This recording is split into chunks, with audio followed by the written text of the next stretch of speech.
We now welcome in NBA champion Kendrick Perkins to the show. Perk, this is the first time we've seen you since the sudden and tragic passing of Kobe Bryant. How will you remember Kobe? I mean, where do you start? First of all, like, when you think about Kobe Bryant, you think about the king of mental toughness. Mr.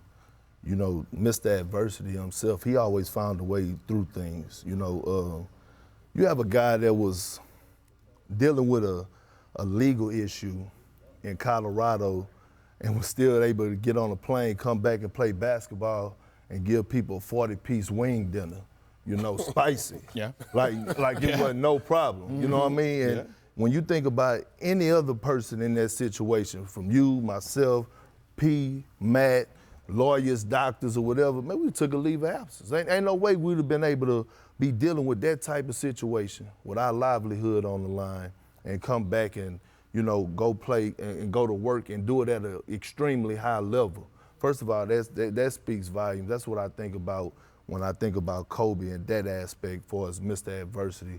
He found a way to get through anything.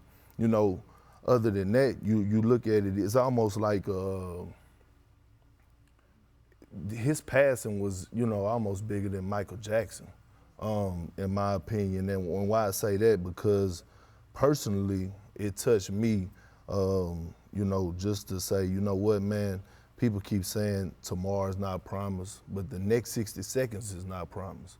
I could leave off this set right now and something could happen to me, and then, or P or Matt, and I could be hurt and we could all be devastated, or even you, Jay. And when you think about that, it's like, dang, man, life's not promised. Man, I'm beefing his family members I've been beefing with, I haven't talked to, and you get into the KD situation.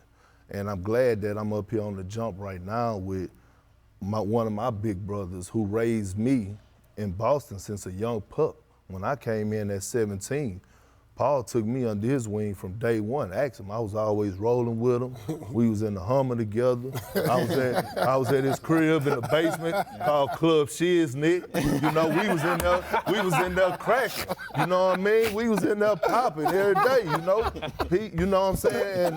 And when you think about it, when I got traded from Boston to Oklahoma City, it felt like it was the worst day of my life because I was leaving my brothers, right? And I get to Oklahoma City, and now I went from being a young 26-year-old little brother to now I'm the vet on the team. And the first person to reach out was KD. And man, we instantly clicked. And I embraced him with open arms, man. He embraced me, and like our brotherhood went to a whole nother level, man. And like all the million great memories that him and I shared, I'm talking about hours on the phone, to 2, 3 in the morning, just talking about life.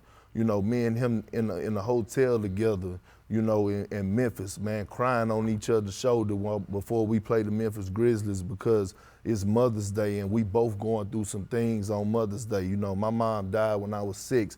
He was going through a certain situation with his mother. And those moments that you shared, man, you look back and reflect, and all of a sudden you see this happen to Kobe, and you like, man, come on, man, that little Twitter beef we had wasn't even worth it. And the reason that I went public with it is because for the simple fact that the beef was public. So I'm not a guy that's gonna throw stones and hide my hand. I'm not gonna send him an apology text. No, I'm gonna apologize on Twitter. And I'm gonna tell him, man, I love you, dog.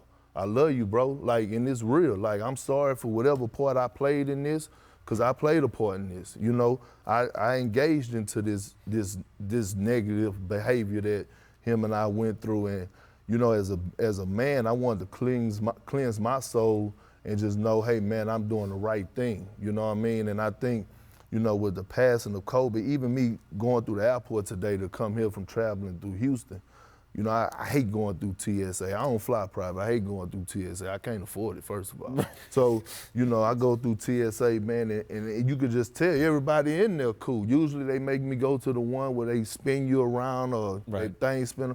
But today, dude, like, man, nah, you too big. Come through this. You ain't got to take your shoes off. And I'm like, you could just see that everyone has been touched and everyone wants peace. And You know, it's just crazy, man, that it had to happen like this. But